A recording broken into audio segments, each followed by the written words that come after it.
Amongst the trees of a Picardy wood in the heart of the Somme, men from South Africa fought the greatest battle in their country's history.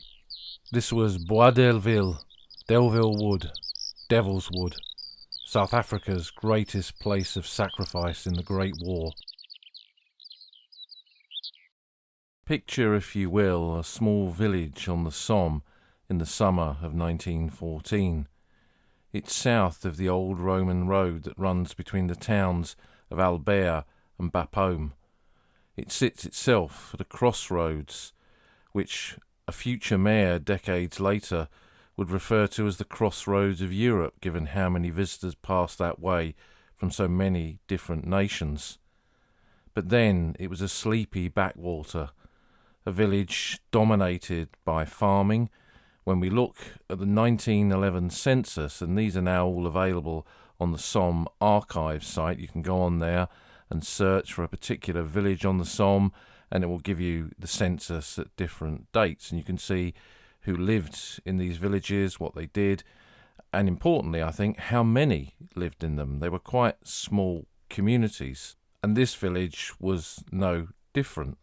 So where are we? This is the village of Longueval, and here, according to the 1911 census made in the department of the Somme, there were 363 people living in the village, from infants through to some quite elderly retired farm workers.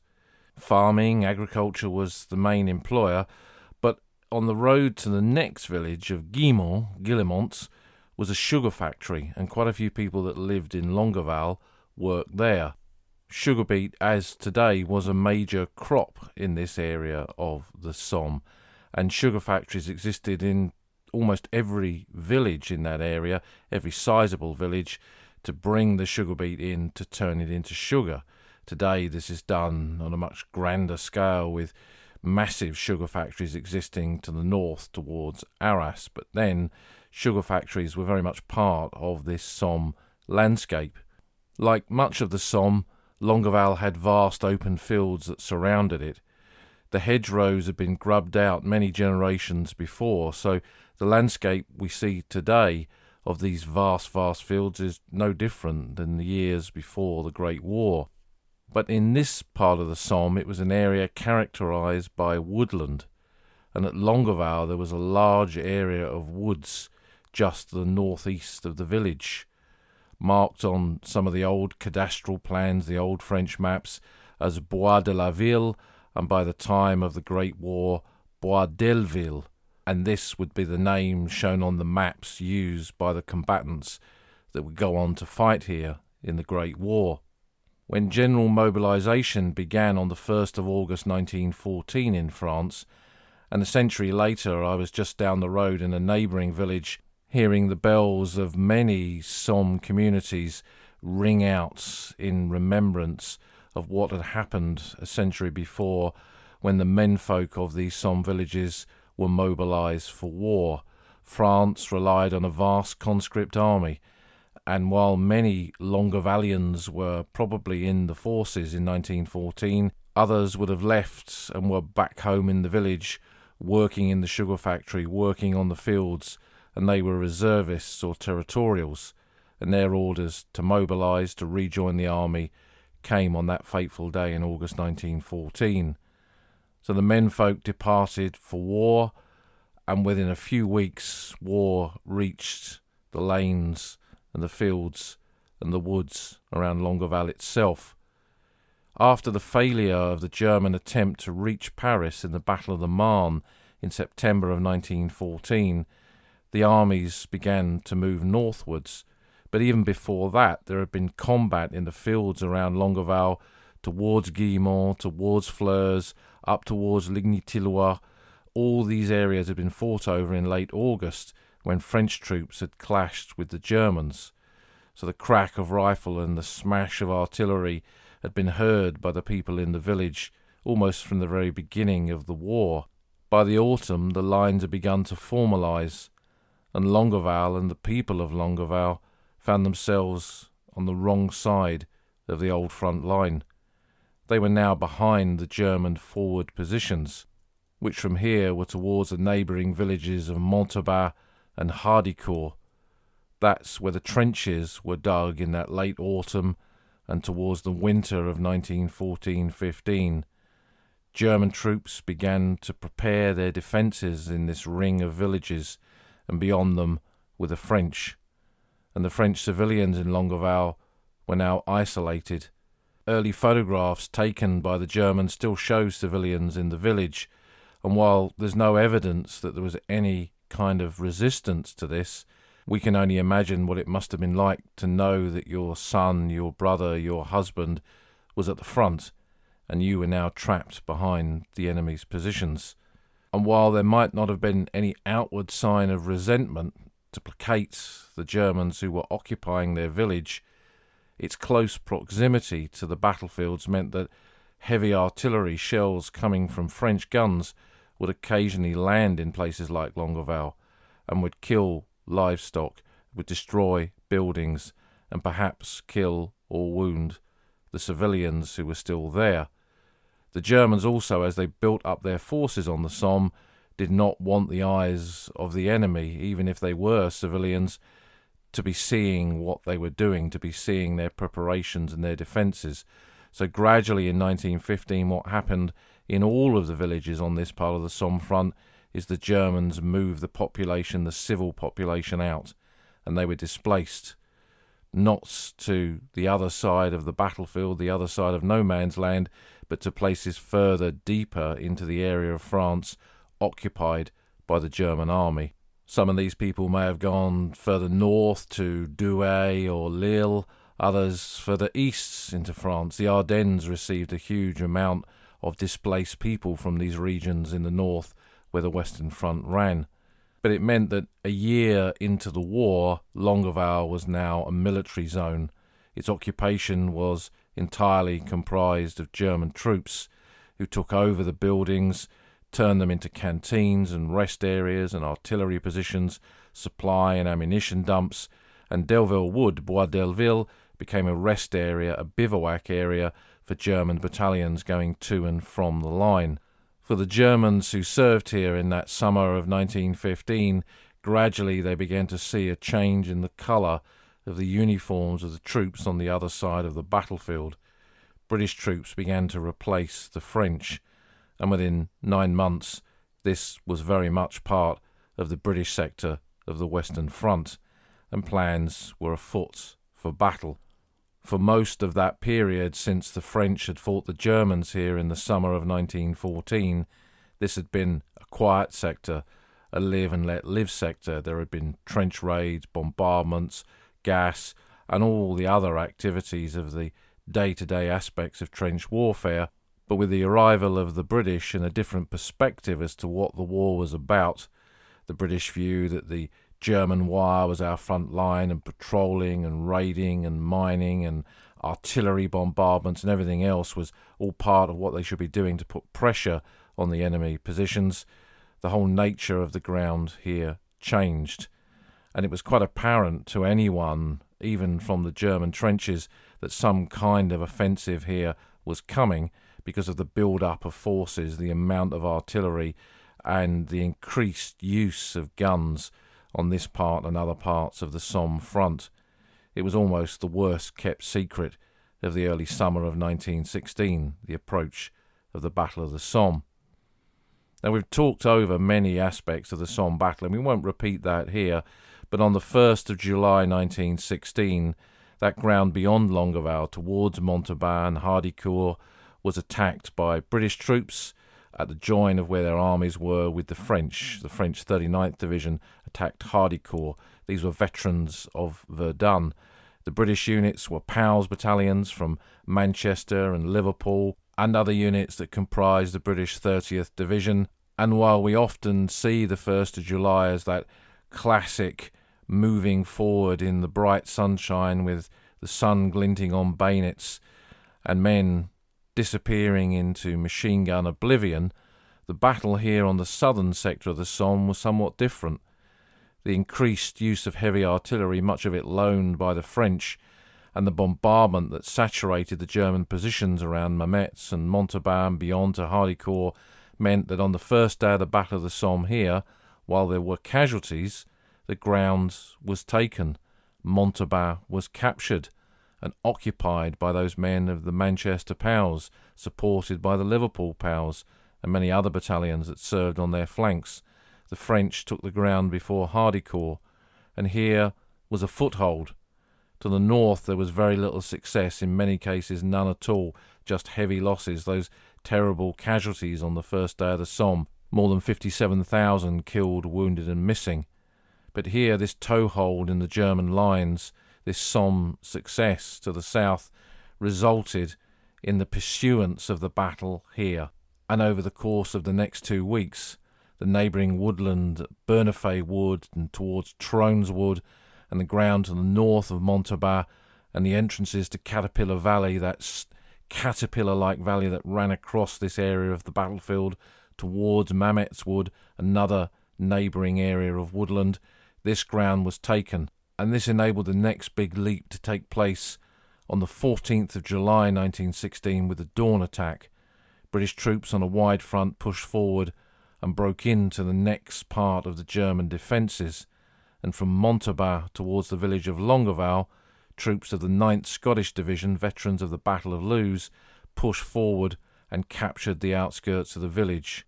The Jocks had taken Longueval, but behind them was their reserve brigade, not made up of Scottish troops, but of men from another continent, men from South Africa, the South African Infantry Brigade, and here in their first battle of the Great War, they were about to move forward to pass through Longueval to that area of woodland just past the village, the Bois Delville, Delville Wood, or Devil's Wood, as it became known. But who were these South Africans that had come so far to fight here on the fields of France?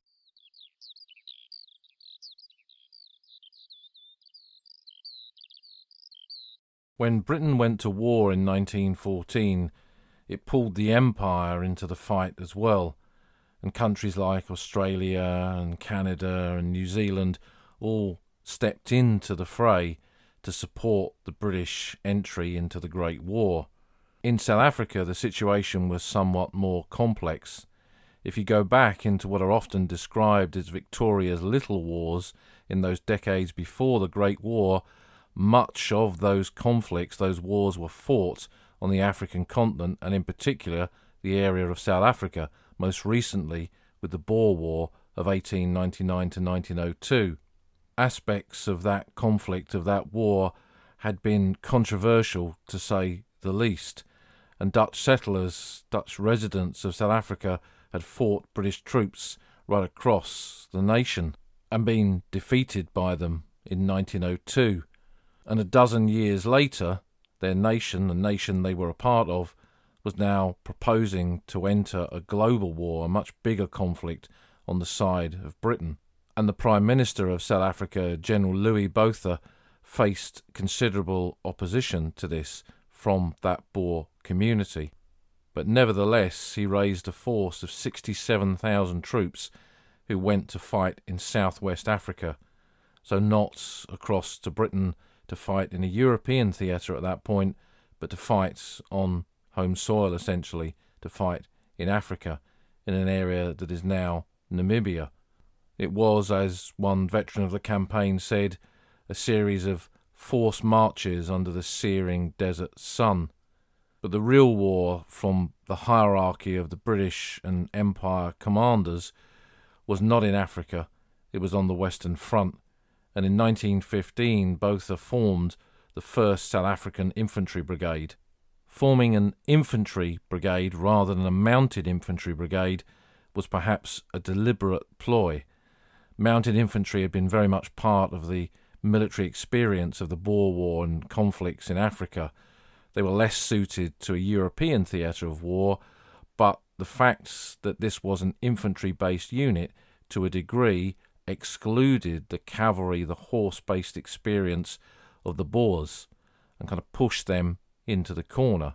So when we look at the statistics of the original enlistees into this South African Infantry Brigade, we see that only 15% of the volunteers were of Dutch extraction.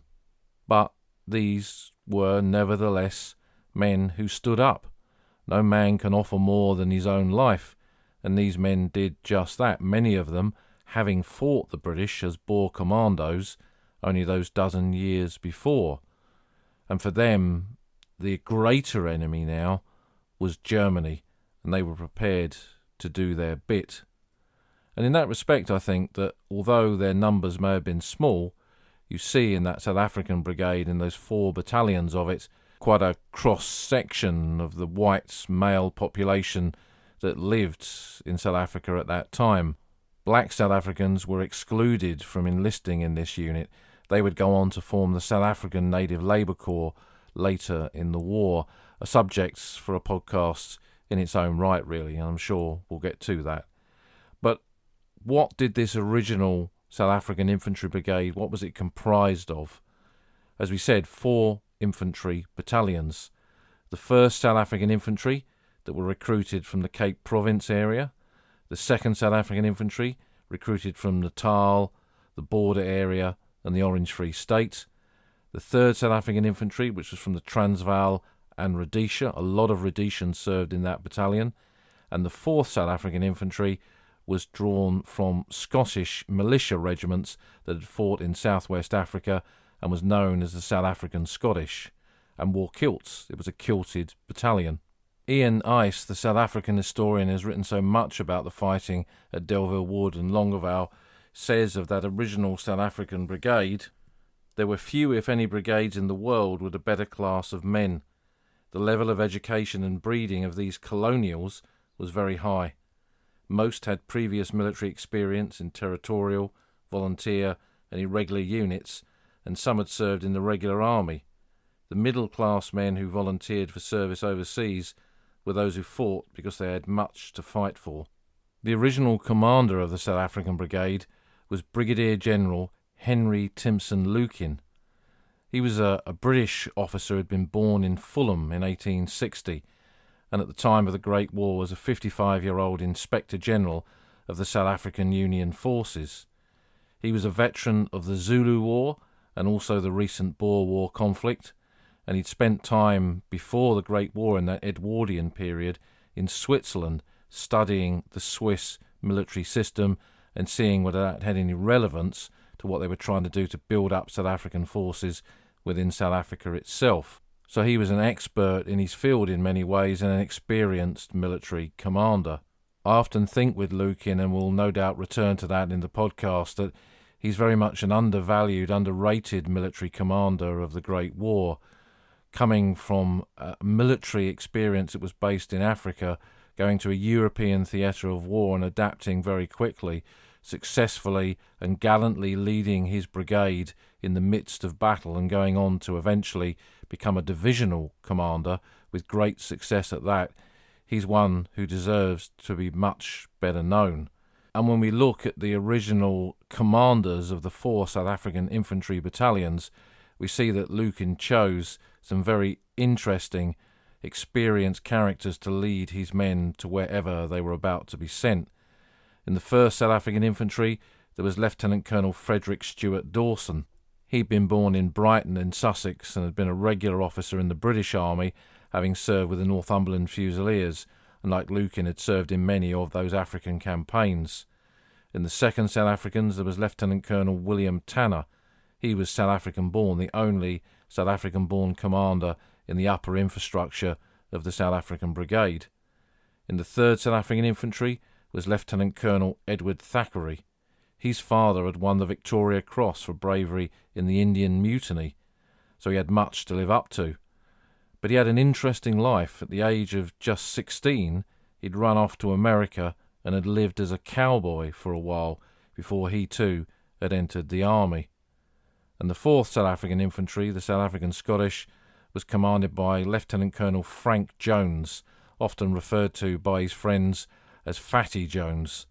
He was also British-born, born in Bristol, and had previously served in the Welsh Regiment. So it makes perfect sense, as everything does in the army, a Welsh Regiment officer commanding a South African Scottish unit. But joking aside, for Lukin, these men were credible individuals, men who he had surety in that they would lead the troops well when the time came in the midst of battle, and that's something that was certainly proved to be correct when we look at the story of Delville Wood. Following its formation, its initial training in South Africa, the brigade of nearly 4,000 officers and men set sail for England in November of 1915 and were sent to Borden Camp in Hampshire for further training. This was over a year into the war, and there was lots to learn about in terms of what was happening on the battlefield. Gas was now a part of the front line, a part of the battlefield where these men would serve. And while there had been no gas training in South Africa, here they gradually had to learn about gas masks and what poison gas could and would do. It was a rude awakening to the fact that this was not a fight on the veldt. They were going to fight a modern total war against a considerable enemy, Imperial Germany, using the latest cutting-edge weaponry. But that, for a while, was put on hold when initially the South African Brigade was attached to the 16th Irish Division, which was getting ready to be sent overseas. Instead, they were taken away from that and diverted to Egypt.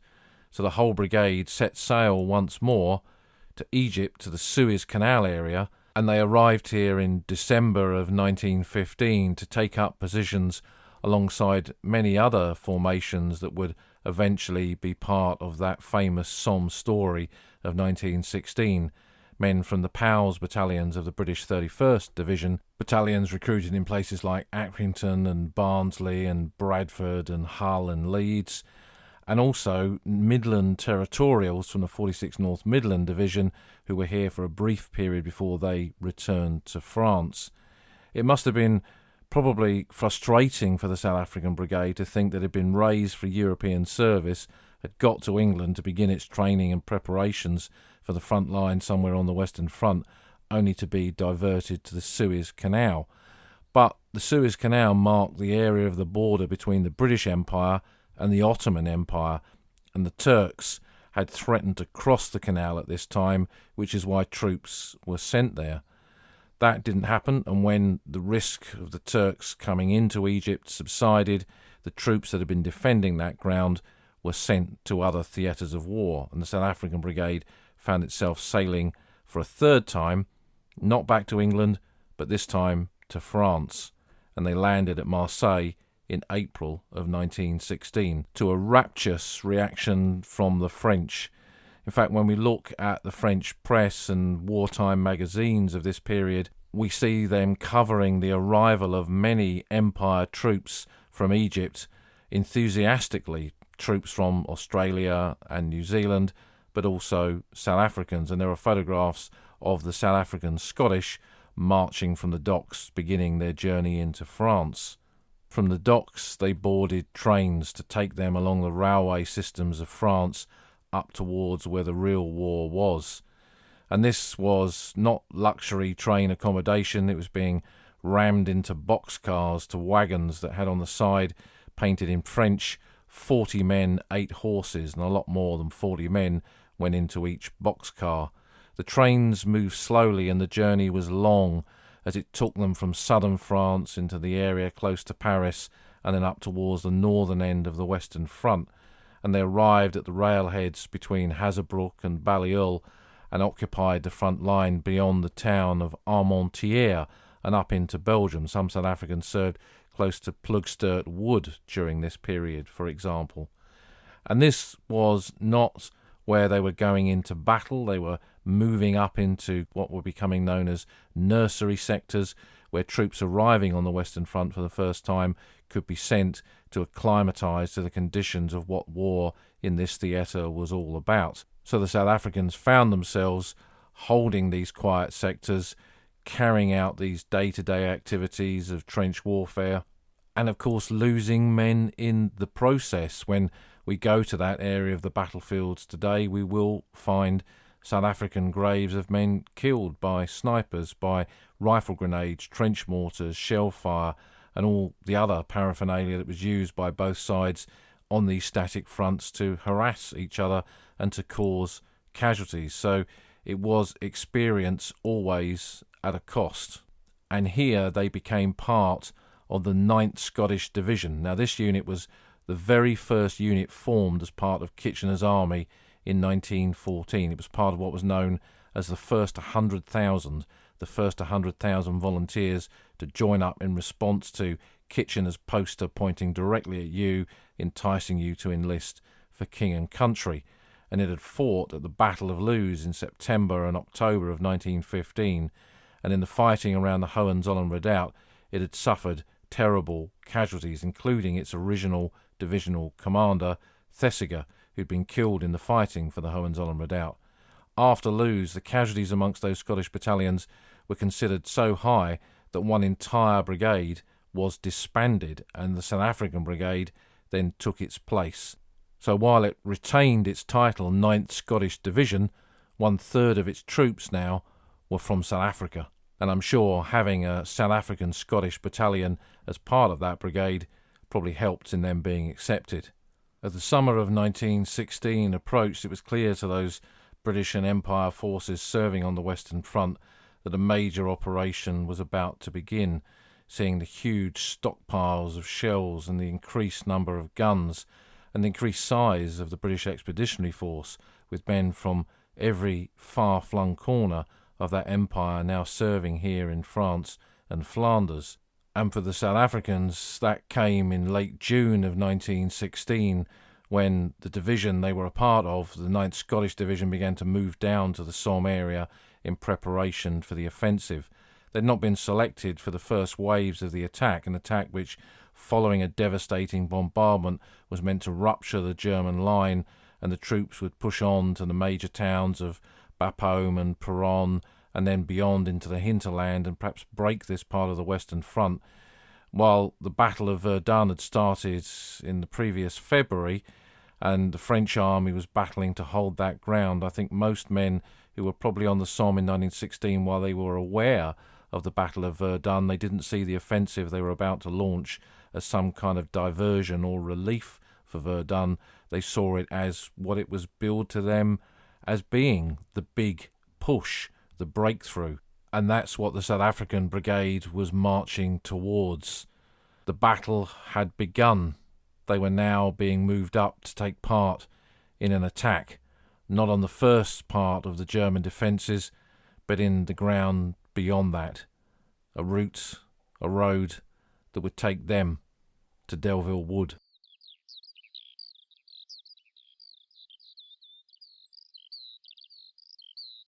The South African entry into the Battle of the Somme came via a series of route marches and movement by train.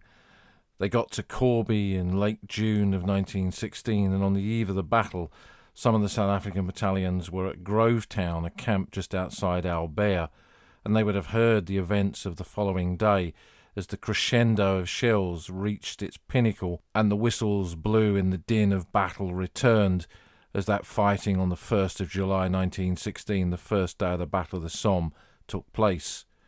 For most of the South Africans, their first experience of the front-line area on the Somme was between the village of Montauban and Bernafay Wood, which had been captured in the first week of the battle.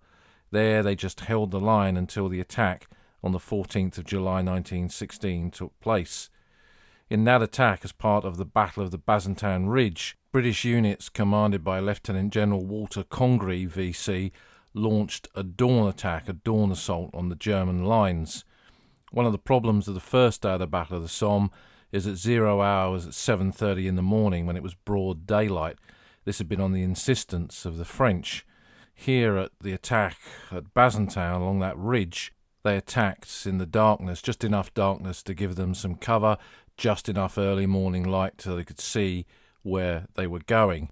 There was a lot of opposition to this, not in the least from some of the senior commanders on the Somme, who felt that this kind of manoeuvre in the darkness could not be achieved on Salisbury Plain in peacetime, let alone under wartime conditions. But Congreve pressed his plan home, and the attack was made and was very successful in a wide area from beyond Contalmaison across to Mametz Wood, and Bazentin and Longueval and beyond was captured in a single day, moving British and Empire troops beyond the first area of German defences towards their second major area of defensive positions.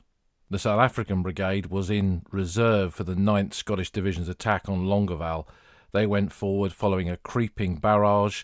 This was the first major operation in which that type of barrage had been used, where shells were dropped in front of an attacking formation as it moved across the battlefield, protected by that shell fire, suppressing the German defenders in their forward positions, and then the men would go in at the point of the bayonet. Now, it's being used in its early phases here, and there are a lot of drop shorts, shells dropping short of the target, landing on attacking troops, but it's put to good effect.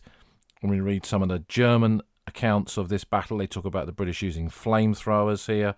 So that, in combination with a lot more heavy guns, meant that attack by the Scottish brigades of the 9th Division, it meant that they moved forward in the valley between Montauban and Longueval, took the forward German positions, and then got into the village. Their reserve unit, the South African Brigade, with its 4 infantry battalions, was behind them, and they then passed through and made their way into the village. And their task was pretty simple. Move forward on that first day of the battle on the 14th of July 1916, pass through Longueval village and get into Delville Wood. But what did the village of Longueval look like as the South Africans came into it? That sleepy little village of the summer of 1914 had now been pounded by artillery. Its buildings were in ruins. Its church was only recognisable because that was the largest pile of rubble within the village itself. Its roads were covered in enemy dead and shattered bits of equipment, and beyond it, though, were the trees of Delville Wood, this large area of woodland, a mile square. The Bois de la Ville, remember its original name, Bois Delville, on the maps, Delville Wood in all of the accounts that we read of this period, and then eventually Devil's Wood, following the fighting here in 1916 with its devilish, its terrible reputation for the fighting, the tenacity of both sides as they fought between the trees, and the terrible casualties that were suffered by both sides in the battles beneath this canopy and beneath what increasingly became a matchstick wood as the fighting moved on. Because the wood had been a reserve area, a bivouac area for German troops, it had not been properly defended, and defences had not been built there, so there were very few trenches within the wood itself. The rides, the pathways that cut through the middle of Delville Wood, had been marked on trench maps and given names so that if anyone entered the wood, they could say where they were within it. And those names were selected from streets in London and Edinburgh. So there was the Strand, Regent Street, Bond Street, Princess Street. There was Rotten Row, King Street, Campbell Street and Buchanan Street. And the road that ran from Longueval to Ginchy, the next village, was known as South Street. All of these would be mentioned in battalion war diaries, messages written on the spot, and subsequent accounts by those who fought here. The state of the woods when the South Africans first arrived in Longueval village, and there was this mass of woodland ahead of them just beyond what remained of the buildings and the village itself, it was a wood that was in pretty good condition despite 2 weeks of fighting on the Somme. Shells had dropped into the wood, trees had been knocked and felled by artillery fire, but it wasn't yet smashed to pieces. And this is high summer, so the wood was fully grown, the canopies of the trees were thick, and wildlife and birds and animals would have been living and trying to survive within that wood. Some of the British accounts of fighting in the other woods in this area describe them like a shoot in peacetime, where the soldiers are like beaters working their way through the undergrowth, flushing out the Germans as if they were pheasants. I mean, it was a lot more than that, but that was the analogy that was given by many that witnessed this wood fighting here in the summer of 1916. And then there, with Brigadier General Lukin amongst them, the South African Brigade made their first entry into a point in the southwest corner of Delville Wood. Lukin's orders were pretty simple: move forward, occupy Delville Wood, and hold it until relieved. There was no set period for this defence, no indication of when that relief would come, but he and his men were there to hold against all comers until told otherwise. And he set his troops out into the far edges of the wood to build their defences, to dig in. The 1st South African Infantry was close to the village. The 2nd South African Infantry went up to the northern area of the wood, and the 3rd over to the eastern side, the northern edge facing towards the village of Fleurs and the eastern edge towards the neighbouring village of Ginchy, and then the 4th South African Infantry, the South African Scottish, were in reserve in Longueval village. Here he built his defence, and here the fighting soon began as the Germans attacked from the direction of Fleurs, from the direction of Ginchy, and the battle for the wood began. Fighting in woods is never easy for either side, whether you're attacking them or you're defending them, and troops at this time were not really trained to fight within woodland areas. There was no specific training course. Increasingly that changed. So following these battles in the first few weeks of July of 1916, when troops fought in places like Delville Wood and Bernafay Wood and Trones, Mametz, even Highwood, the units that followed afterwards, New Zealand Division, for example, were trained in this kind of fighting because it was now expected. It was now part of what soldiers needed to learn, what they needed to know to be able to perform their duties on the battlefield. And there are a number of problems just in the basic facets of fighting within woodland. It's a wood full of trees, and trees have roots. So when you're tasked, like these men from the 2nd and 3rd South African Infantry Battalions were by Lukin, to move forward and dig in on the edge of the wood, they were digging in amongst these roots, which is very difficult indeed. So the firing positions they built in that early stage of the battle were fairly primitive and probably only shallow. The Germans arrive and they then fight through, and fighting takes place within the close confines of these woods and around the rides.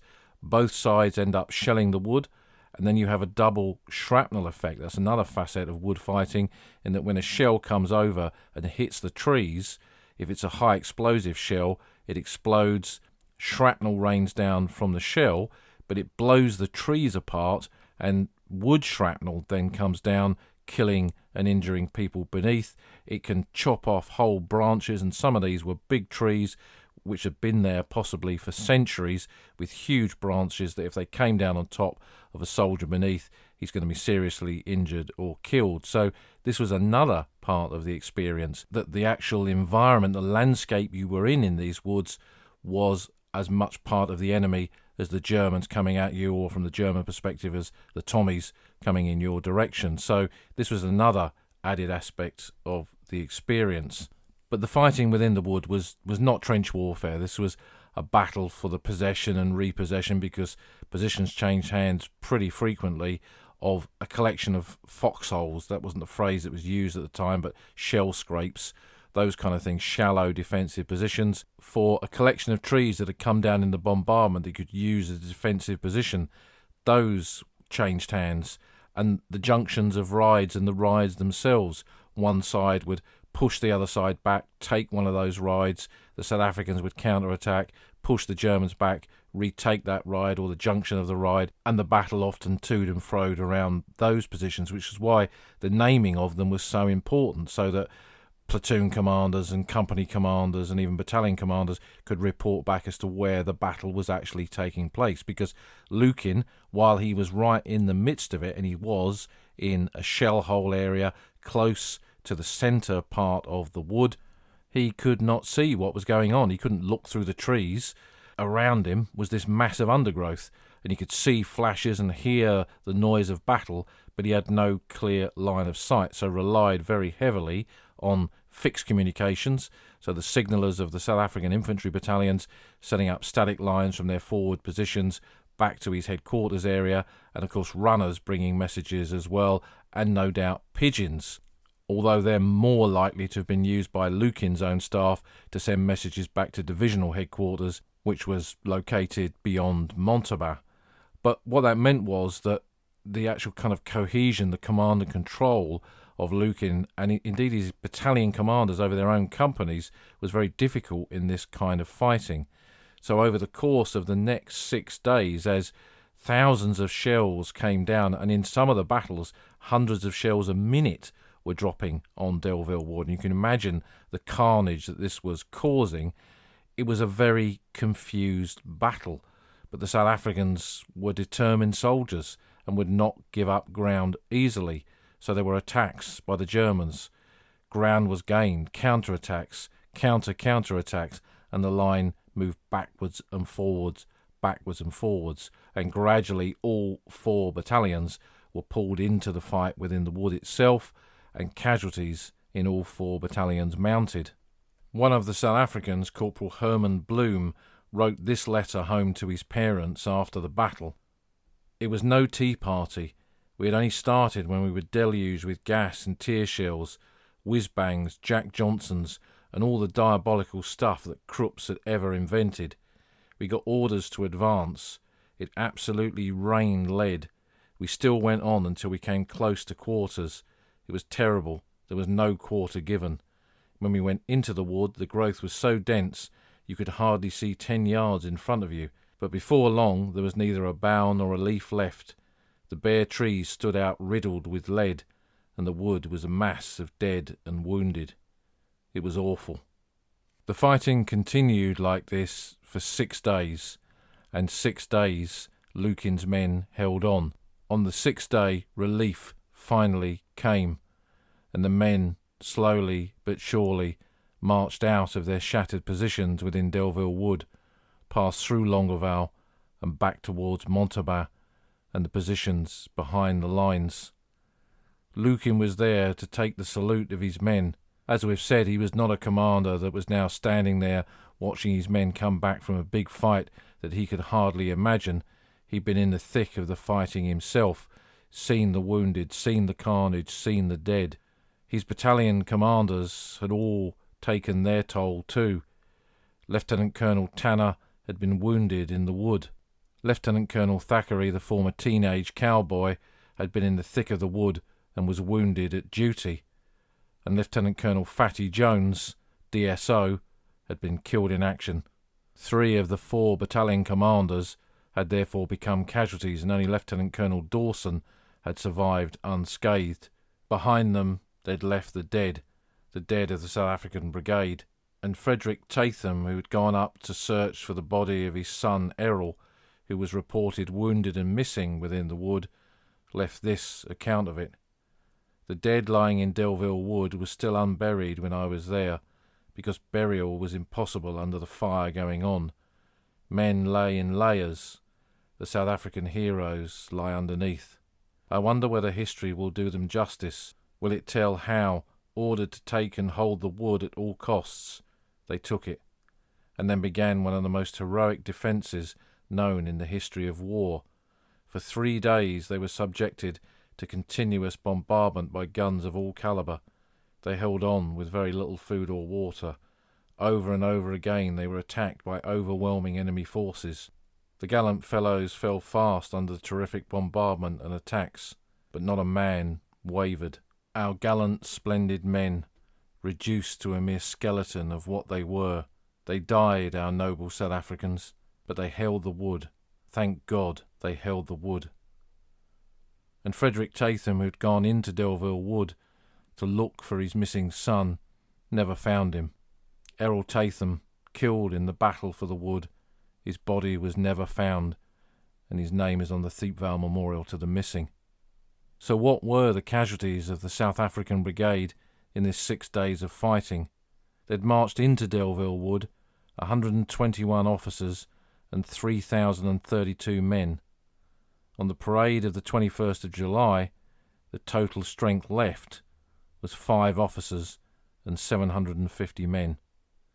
This became the greatest place of South African sacrifice on any battlefield of the Great War. Delville Wood became South Africa's equivalent of Gallipoli or Vimy Ridge. It was a place of symbolism, of sacrifice, but it was far from the end of South Africa's war. The men of the South African Brigade, made up from reinforcements coming over from South Africa, went back into battle on the Somme again towards the end of the campaign, when they fought at the Butte de Wallencourt. Colonel Dawson, who had served as the only unwounded battalion commander in the wood, replaced Brigadier General Lukin as the commander of the brigade in 1917, as Lukin was promoted to command the 9th Scottish Division. Dawson was then captured the following March in the Marriere Wood battle when the South African Brigade positions were overrun in the German Kaiserschlacht, the Kaiser's Battle. Lukin, he went on, as we've said, to command the 9th Scottish Division until March of 1918, leading them into battle at Arras in 1917, when his division advanced more than any other troops that day. But after 2 years on the front line, he was exhausted and went home. South African-born Tanner and Thackeray the cowboy both survived the Great War and lived long lives, and the men under their charge in that battle who survived went on, like them, to take part in many other battles across the Western Front, some falling later in the war.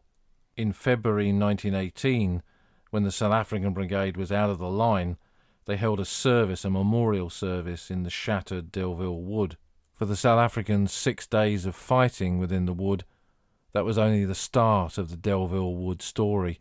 Over the course of the next 2 months, until the wood was finally cleared in September of 1916, battalion after battalion of both sides fought their way through this wood. Stories for another day.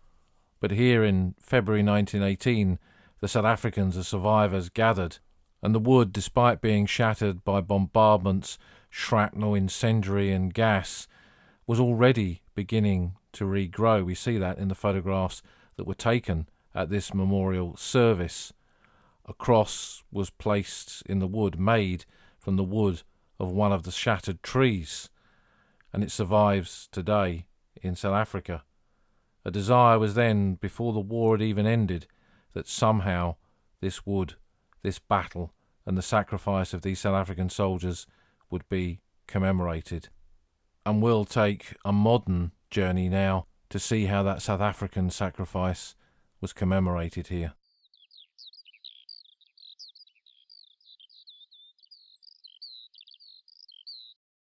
Our journey across the battlefield today to Delville Wood begins in the village of Montauban, and I'll put a map of this on the podcast website. The village of Montauban, captured on the first day of the Battle of the Somme, was where the South Africans moved up to make their attack on Delville Wood, follow on behind the main assault by Scottish troops of their division. The village of Montauban is known for its connection to the Powers battalions who fought here on the first day of the Battle of the Somme, and in the middle of the village there is a memorial to the Manchester and Liverpool Powers. From there you can follow the road towards Bazentin-le-Petit, and on the outskirts of the village, a track goes off to the right-hand side before the ground drops towards Quarry Cemetery. And if you take that track to the right and walk past the trees, there's a very good vista from here showing the ground fought over in the attack on the 14th of July 1916. You can see the so-called Bazentin Ridge ahead of you and across to your left, the beginning of Caterpillar Valley, and the ground way over to your left towards Mametz Wood and Contalmaison, where the British formations were fighting. To our right from here we can see Bernafay Wood, and beyond that the treetops of Trones Wood. And it's important, I think, to come to locations like this to see the topography of these parts of the Somme battlefield, of any battlefield of the Great War. It's not flat. A lot of people come to places like the Somme thinking that it's all flat. There is undulations, rising ground, and although when we talk about ridges, we're not on the scale of ridges in Wales or Scotland, nevertheless, on this kind of landscape, rolling chalk landscape, that rising ground will afford someone an advantage, and in most cases on the Somme, it's the Germans that have that advantage. And we'll walk along this track following the line of assault made by the Scottish troops of the 9th Scottish Division on the 14th of July 1916, protected by their creeping barrage, flamethrowers, artillery, and the German positions just short of the village of Longueval, which we can see ahead of us.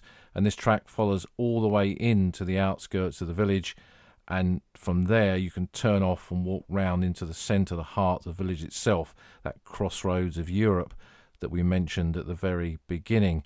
And in the centre of Longueval there's a very good cafe, the Calypso. There used to be another Calypso, Calypso 1 and Calypso 2, run by Jean Blondel, the mayor of Longueval, for many, many years until he passed away some years ago. The cafe is always a good place to stop and have a drink. But in the middle of the village here, you'll find the village war memorial. There's a British 9.45-inch trench mortar that fired what was called a flying pig That was a relic of the Great War left over and became part of the Longueval War Memorial in the 1920s. It's still here in the village. Very rare bit of kit, actually. And then from the cafe, we can go round the corner to the church. And although you can't actually walk this route yourself, which I always think is a bit of a shame, from where the church is, we're going to walk virtually across the fields there into that southwest corner of Delville Wood, where the South African Brigade entered the wood. And it is marked by a white stone column. These were put up by the South African government within the wood to mark key points. This one, the entry point to the wood, and another one which we'll see further in, marking Brigadier General Lukin's battle headquarters. So ahead of us is the wood, and we're going to walk into that wood, and it's a wood that is now returned to being a fully grown wood. It's an active wood. It's full of life. A lot of people come to these places and think that no birds sing here. I've often seen that about battlefields of the Great War. In fact, as we discussed in our episode on birds on the Western Front, it's far from the case. This is a place full of the natural world, the evidence of the natural world. There are owls in here, there are woodpeckers, there are deer, and that's just as it should be. The cruel hand of war, the power of man trying to destroy this, nature can overcome, and did overcome that. And as we walk into the wood, we see amongst the undergrowth, as we walk some of the rides in this area, the undulations amongst the trees. And here we have the shell holes and the shattered trenches, not just from the South African fighting, but most of it, particularly the trenches from the later 2 months' worth of fighting that followed on from when the South Africans were here for their 6 days. And that takes us into the very heart of the wood, a clearing where the South African National Memorial was constructed, and then much later in the 1980s, a museum of the story of South Africa, not just in the Great War, but in the 20th century, in conflict in the 20th century, was built as well.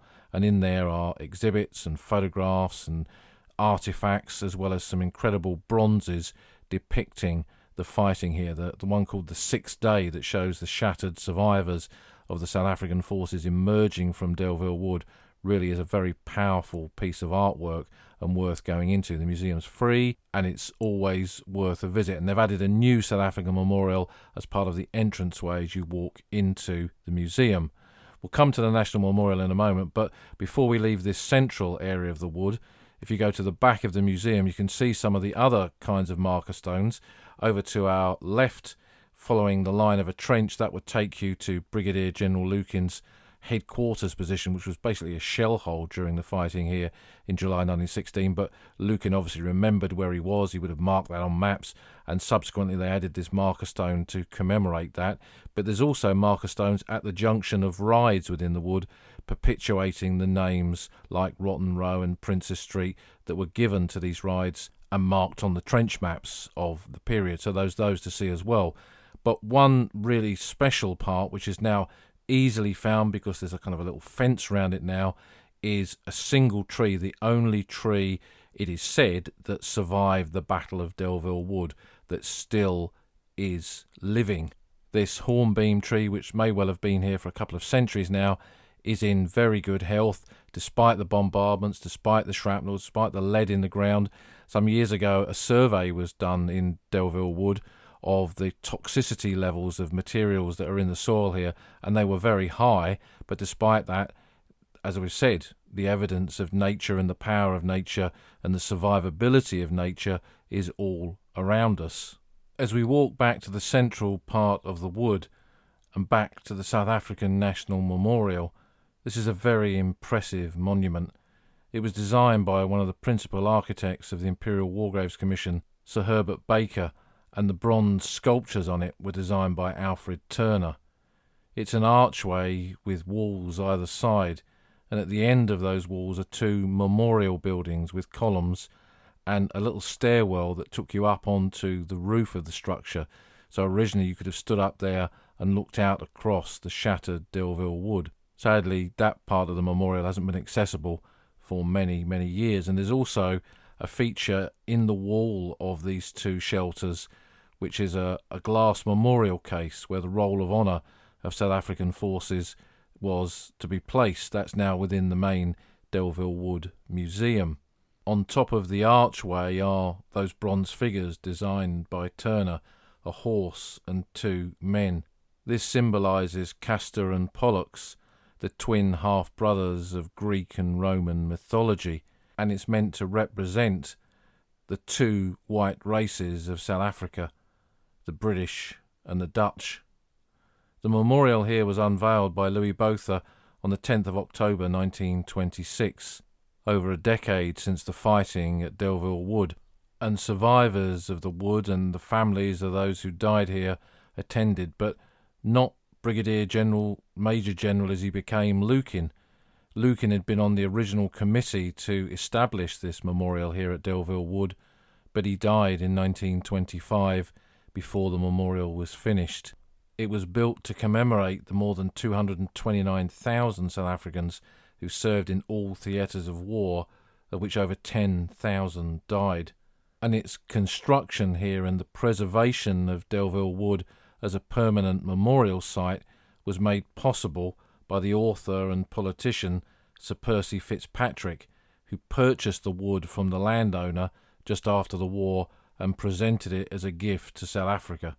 So unlike some Empire Commonwealth nations as they are today, the South Africans did not wait for the wood to be given to them. This place of South African sacrifice, the greatest place of South African sacrifice, was purchased so it could be preserved as a memorial. Such was its power to the South African nation.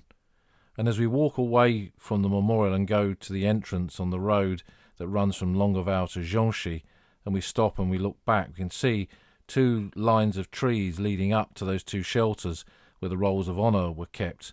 And those avenues of trees were deliberately planted like this after the war to lead the visitor, the pilgrim, off of that road and up to those two memorial chapels, essentially, where the lists of the dead were located. Last week I stood there at the entrance on a quiet spring day with some friends, talking about the fighting within Delville Wood and the carnage that had unfolded and what the wood had once looked like, and thinking too about my own experiences within Delville Wood. When I lived on the Somme for quite a few summers, I used to look after this wood on behalf of the curator and the caretaker while they were on holiday. It was a great privilege, a great honour to do that, to stay in the keeper's lodge and come out in the evening. And far from the woods being quiet and full of ghosts, it felt at peace. There were owls in the trees, and the deer now roamed the rides where the fighting had been at its fiercest. The South Africans, many of them buried in Delville Wood Cemetery, directly opposite the wood, others still within the wood itself, that will remain there for all time, their names listed, carved in stone, on the Thiepval Memorial.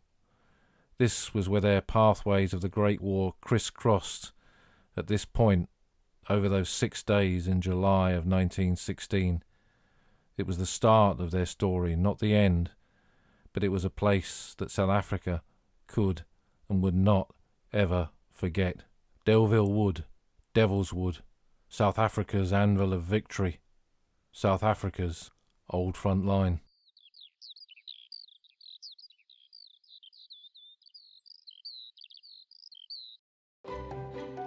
You've been listening to an episode of The Old Front Line with me, military historian Paul Reed. You can follow me on Twitter at Somcorps. You can follow the podcast at Old Frontline Pod. Check out the website at oldfrontline.co.uk, where you'll find lots of podcast extras and photographs and links to books that are mentioned in the podcast. And if you feel like supporting us, you can go to our Patreon page, patreon.com/oldfrontline, or support us on Buy Me a Coffee at buymeacoffee.com/oldfrontline. Links to all of these are on our website. Thanks for listening, and we'll see you again soon.